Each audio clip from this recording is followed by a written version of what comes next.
Hello and welcome. I'm Johan Castell and you're watching WION Wings. Take a look at today's amazing stories worldwide for those who love new experiences.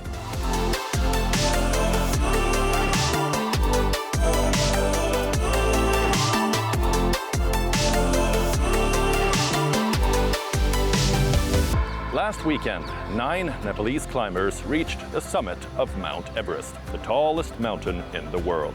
The Nepalese climbers opened the route for the climbing season that runs from May to June. Now, hundreds of paying customers will follow for a packed climbing season in the Himalayas.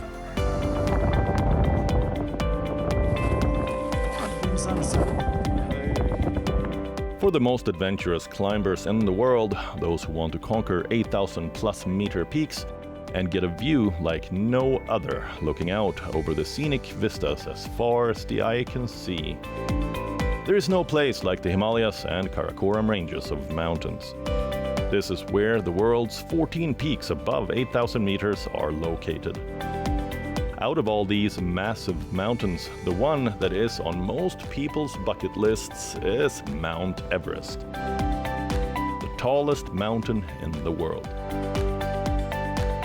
Before the mountain opens up for the climbing season that lasts from May to June, a group of Nepali climbers from the country's expedition companies prepare the route that paying customers will use on their expeditions in the weeks to come.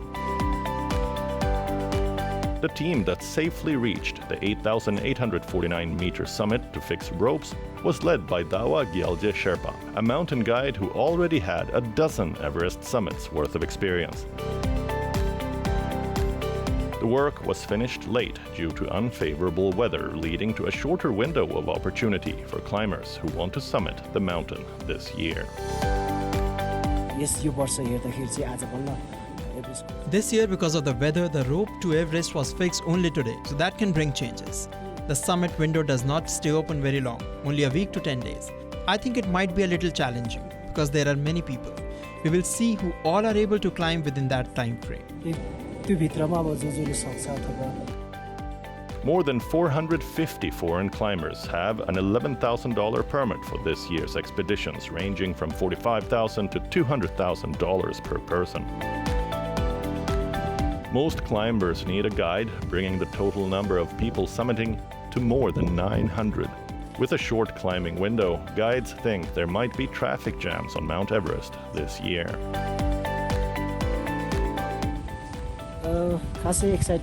I'm excited but also not. There are two reasons. One is that the weather is challenging. Another is that a high number of permits have been issued this year. Many people have come to climb Everest. Coupling that with the challenging weather, there might be traffic jams. But the expedition organizers are working out a plan to avoid dangerous situations on the mountain this year. We are thinking in detail about how to avoid a queue as we plan. Undoubtedly, it is dangerous doing something as extreme as trying to summit the world's highest mountain. One 69-year-old American passed away this season during acclimatization. And 3 Nepali climbers died on the mountain last month when crossing the treacherous Khumbu icefall, which is often considered one of the most dangerous parts of climbing Mt Everest. If you are interested in adventures like this, we suggest starting with a trek to the Mt Everest base camp. That experience is also a real adventure, with much less danger and significantly lighter on the wallet. Moving on now to a unique story from Australia. We visited a scenic vineyard and saw a massive sculpture park and tasted the food at the renowned restaurant at Point Leo. Victoria is located in the southeast part of Australia and is known for its farms, orchards, vineyards, and good food. Victoria is a temperate state in southeastern Australia. With an abundance of farms, orchards, vineyards, restaurants, and cafes, you will always be near a good feed in this state. The state capital, Melbourne, is also known as the cultural capital of Australia, and only about an hour south of the city is a place called Point Leo. We visit one of the most unique places for art lovers and foodies anywhere in the world. At the large Point Leo estate, modern architecture meets rolling vineyards and massive outdoor sculptures by world-famous artists in front of ocean views and a fresh sea breeze. The way into the building is unusual, with a large Queensland bottle tree that takes center stage in front of the main entrance. To understand more about this place, I meet Ainsley Lubbock, the Service Standards business manager here.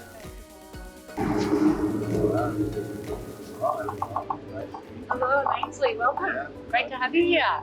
So, will you tell me about this estate? We've got a fabulous sculpture park here, which is surrounding us. Vines over to the eastern part of the property, and some wonderful restaurants, which I think you can experience today as well. Yeah, we've planned it so that we can have food here, like have lunch here. Now, main dining room where you'll be today will use a wood-fired oven and charcoal to really accentuate the flavours. Will you tell me about this artwork? What are we looking at? Sure. This is by an artist called Bert Flugerman, and it's called Conversation, so it's appropriate. Perfect place to have a conversation. And then when we look out behind us, there's some really beautiful sculptures by international and other Australian artists. This is like a massive sculpture park. How many of these different huge sculptures are here? So, at latest count, there's over 60 pieces. Is that a car I see all the way out there in the distance? Is that a car that is parked there? Is that a part of the Yeah, isn't that great? So that's a fairly recent acquisition. That's by an artist called Worm Ern, and he works with vehicles that are then kind of made into fat cars, he calls them. Oh, yeah. So he's a contemporary international artist, so we're really fortunate again to have one of his pieces here. But you can't sit in it. So you're not allowed to sit. You can't take it for a drive. Oh, yeah. That's the first thing I saw, you know. You won't be the first person or the last who's keen to do that. So. The sculpture garden is impressive, and many of these larger-than-life artworks look very different depending on the angle you see it from. Children are having fun running around the art in a beautiful garden environment. After a stroll around the art park, it's time to try the food. I let restaurant manager Madeline Morgan select the courses from their menu. We begin with 3 starters: yellowfin tuna tataki, burnt Basque cheesecake, and king crab caramel pasta with fried school prawns.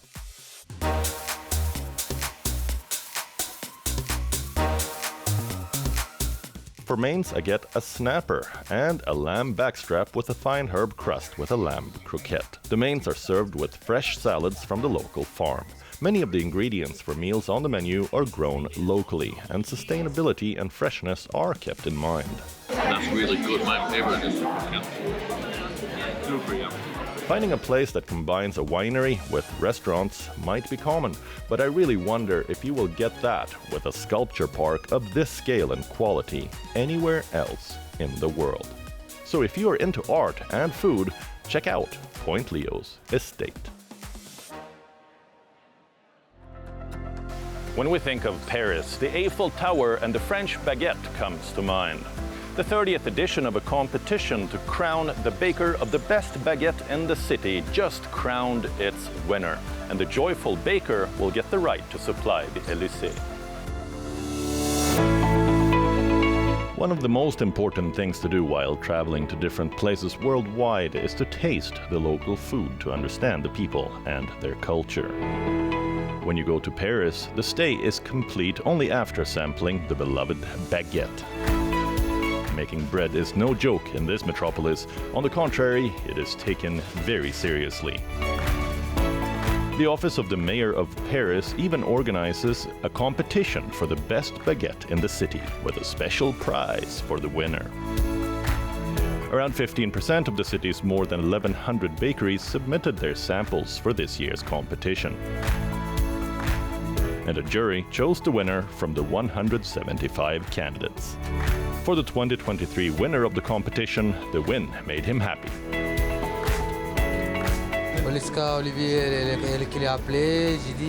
Paris's mayor Olivia Polsky called me and said, "Congratulations, you have won the prize." I cried because we are foreigners and we came here to learn how to make traditional French bread. I'm very happy to have won the prize. Tarshan Selvaraja received a cash prize of 4,000 euros and the special honor of supplying the President of France with baguettes for an entire year. The baguette is an iconic symbol of French tradition, and 12 million French consumers enter a bakery daily. With over 6 billion baguettes consumed yearly, it's now the most popular bread in the country. At the end of last year, the beloved baguette gained UNESCO heritage status and was added to the intangible cultural heritage list. President of France Emmanuel Macron hailed that decision at the French embassy in Washington with a big smile.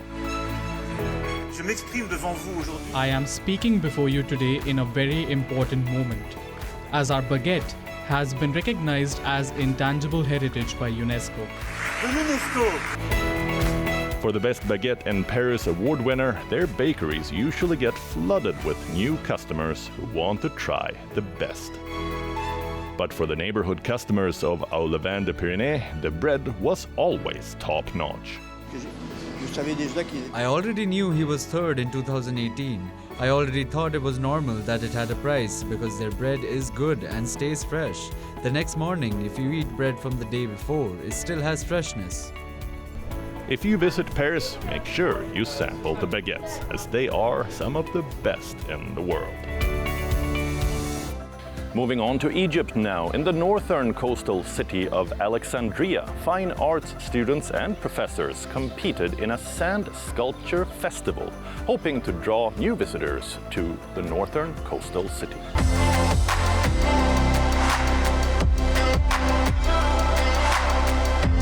Egypt is well known for its culture and ancient history. The pyramids, pharaohs, temples, and tombs are some of the most iconic tourist sites in the world. In addition, the resorts that dot the coast facing the Red Sea draw millions of tourists yearly for scuba diving and relaxation in the fish-rich waters. Along the country's northern coast lies a town called Alexandria. The town is famous for its rich history, including ancient world wonders. Earlier this month, a sand sculpture festival was organized to attract visitors to Alexandria's beaches. Fine arts students and professors competed for the best sculptures made of compacted sand to mark the beginning of summer. Some participants decided to make sand sculptures that drew inspiration from Egyptian culture. I'm participating with a sculpture that represents Bedouin heritage. It is a sculpture of a camel and a Bedouin woman. This is my first time participating in sand sculpting on this large scale, with dimensions close to 2.5 meters. Of course, sand sculpting is one of the most difficult types of sculpting because sand particles quickly disintegrate. At first, I made a coffin that was about 2 meters long. Then, I made the Sphinx and the Hatshepsut temple. I wanted to work on something related to the civilization of Egypt as a whole, not something related to the sea or a specific province. 13 artists participated in the festival, hoping to attract visitors to the city's beaches. Surrounded by the blue waters of the Mediterranean Sea, this kind of festival is familiar, but according to the tourism development representative, the coordination between provinces is a first. The idea of sand sculpting festivals has been known worldwide since 1990 and has been held in several places worldwide. It has also been held in Egypt in some provinces, but this is the first festival to be held throughout coordination between various provinces. The participants of the 4-day festival made their sculptures using only sand and water and faced a few difficulties due to weather conditions. Vatican City is home to the largest bronze statue of the ancient world. The 2,000-year-old Hercules Statue stands 4 meters tall and is undergoing restoration work in the Vatican Museum. Hercules will eventually shine once more once the restoration work is completed by the end of the year.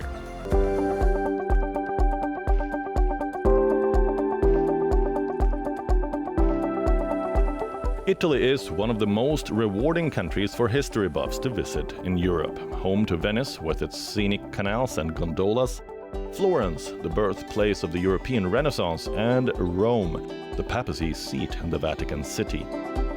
The rich cultural legacy left behind by the ancient world amazes visitors from all walks of life. Soon, there will be another cultural highlight on display at the Vatican Museum, as the world's largest bronze statue from the ancient world is currently being tediously restored by experts. The 2,000-year-old Hercules measures 4 meters in height and was buried after being struck by lightning and then rediscovered in the 19th century. Now, 2 restorers work daily on bringing this statue back to its former glory in a cramped 2-story space while getting a chance to admire the details of this work of art up close. The statue had previously been restored in the 19th century, but now better restoration work can take place. We have finally uncovered the original gilding, which is exceptionally well preserved, especially for consistency and homogeneity. We are now in the final phase where we remove the small incrustations that formed during the burial and that had not been removed during the last restoration. Thanks to the statue being buried, it was preserved underground. But why was the statue buried? Scholars believe that the Hercules statue was damaged by lightning. According to ancient religious beliefs, lightning was the expression of divine forces. After the statue was struck, it immediately became sacred and had to be buried on the spot.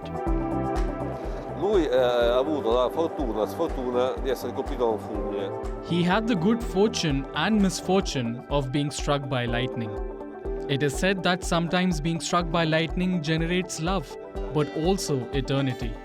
In this case, he got his eternity by falling from above and being placed in a marble shrine, which preserved him until about 150 years ago.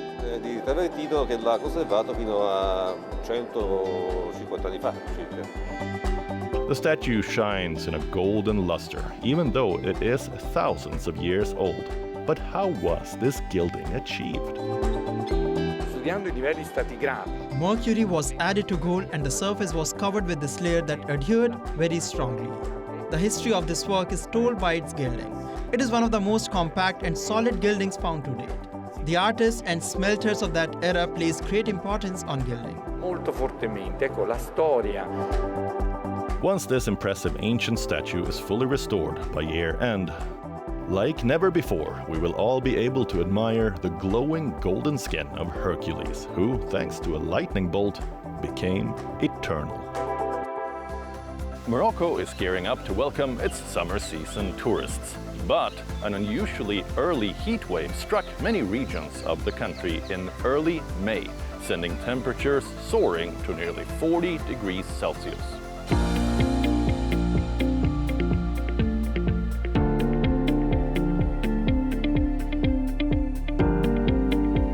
Numerous regions in Morocco were hit by a heat wave during the first half of May, leading to temperatures reaching nearly 40 degrees Celsius. The residents of Marrakesh, in particular, are remarking on the rarity of such high temperatures for early May. As residents of Marrakesh, we are used to this heat, but what is hard is that we have got this heat at this time of the year, in May. So it's difficult because we are not used to this heat in this month. But thanks to our experience in dealing with it, we try to take all the precautions to avoid the negative effects. With the imminent arrival of the tourist season, Marrakesh is preparing to accommodate a surge of visitors. The sweltering heat has already caused a surge in activity at swimming pools and water parks. Both tourists and locals seek relief from the intense heat by purchasing refreshing fresh juices from stalls scattered around Jima El Fna, the Medina's central square. It is necessary to drink juice because, as you can see, it's very hot. And the heat has hit very early. We are not used to having heat at this time. It's better to go out at night, but we want to see Marrakesh during the day because it's different. There is orange juice, papaya juice, and it is also watermelon season now. For us, the heat is a good thing, but for tourists, it is a bit hard to handle. Over the past 3 decades, the Middle East has experienced a significantly faster temperature increase than the global average. This temperature rise has coincided with a decrease in precipitation, leading experts to predict more frequent and severe droughts in the region. The Middle East stands as one of the world's most vulnerable areas to the impacts of climate change, and these effects are already becoming evident. As leaders of Asean countries reached a tiny island community in Indonesia for a conclave, the roads were still being paved up until the night before the delegates arrived. There were hopes to put the tiny island community under the global tourism spotlight. The road to post-pandemic tourism recovery was also discussed at the conclave. Once a quiet getaway in eastern Indonesia, Flores Island is expecting a tourism boom after its fishing town capital Labuan Bajo was chosen as the site of the 42nd ASEAN Leaders Summit. The local residents of this small fishing town are hoping that the critical meeting will boost tourism in the area that is still recovering from the COVID-19 pandemic. In an interview with Reuters, Indonesia's tourism minister Sandiaga Uno stated that the summit being hosted in Labuan Bajo and the construction plan will benefit the community by transforming it into a premium destination for tourists. He added the benefits from tourism would extend from the town to local industries. Labuan Bajo has seen rapid infrastructure development over the past year leading up to the summit, as the small island prepared for the arrival of 800 Southeast Asian delegates for the event. During the event, leaders from Indonesia, Malaysia, and Thailand held talks on the sidelines of the summit on the small Indonesian island. The meeting marked 30 years of economic cooperation for the Indonesia-Malaysia-Thailand growth triangle. The leaders discussed achievements for the group so far and the post-pandemic tourism recovery program in the sub-region. That's all we have for you in this weekend's episode of WION Wings. But don't forget to check out next week's episode for the best experiences and the latest stories from the world of travel and aviation. For now, it's me, Johan Castell, checking out.